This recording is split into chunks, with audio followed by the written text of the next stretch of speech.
This is our lunch for today.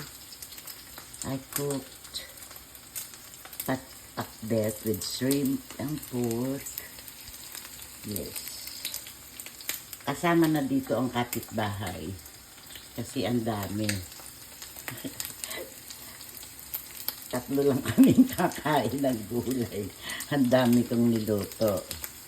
Kasama na yung kapitbahay. Kasi yung sister ko, kapitbahay ko. And ito ang katerno. Ang katerno is tocino, pork tocino. Yan ang ulam namin ngayong lunch.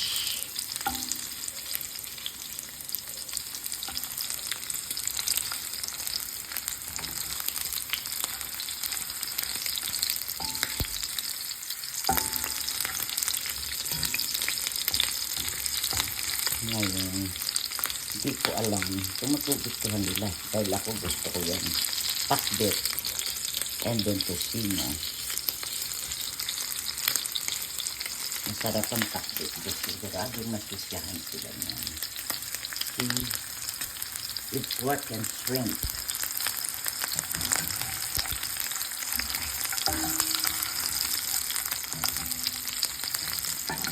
Baka masulog ko yung tocino.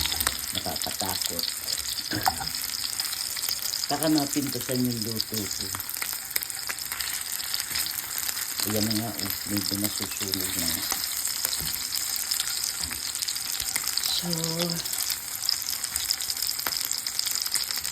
sana magustuhan nila.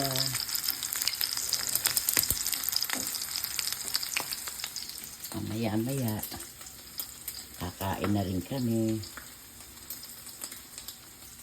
Ay, hindi pala. Ako lang na naman ulit sa lunch. Kasi, mamaya pa ang dating nila hapon. Tapos, Edgar has another job at 5 o'clock.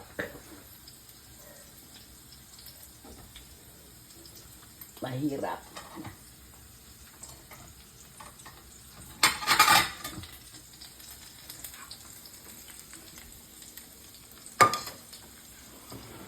Hindi ka, ako, tsaka yung aking daughter-in-law, hindi mahilig sa meat. So, konti lang ang niluto kong tocino.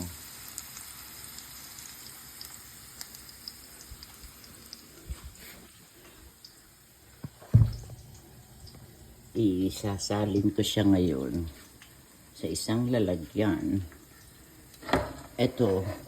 Etong pakbet, mamaya na yan.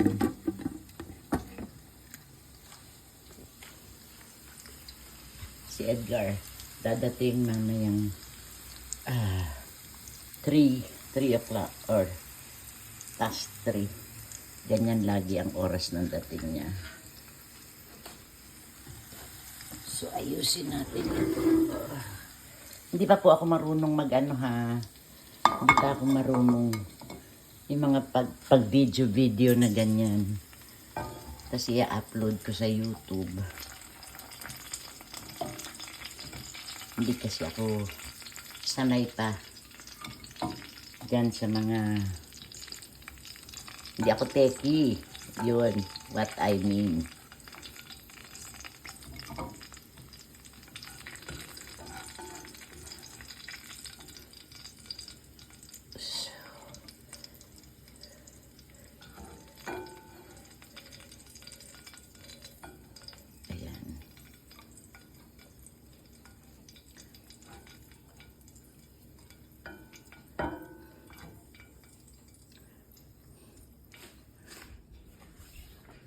Ang dami kong huhugasan, oh.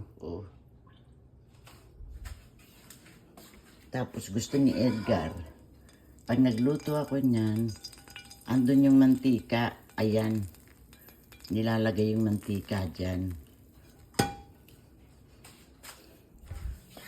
Okay.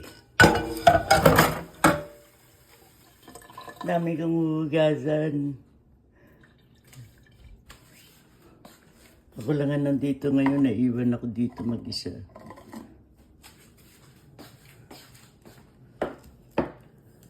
Hi. So now, sana naman magustuhan nila yung luto ko. Wala akong pantakip dito. Okay. Ayusin ko na to at ako'y maghuhugas ng plato. Maghuhugas ako ng plato. Ayan, dami kong hugas dito.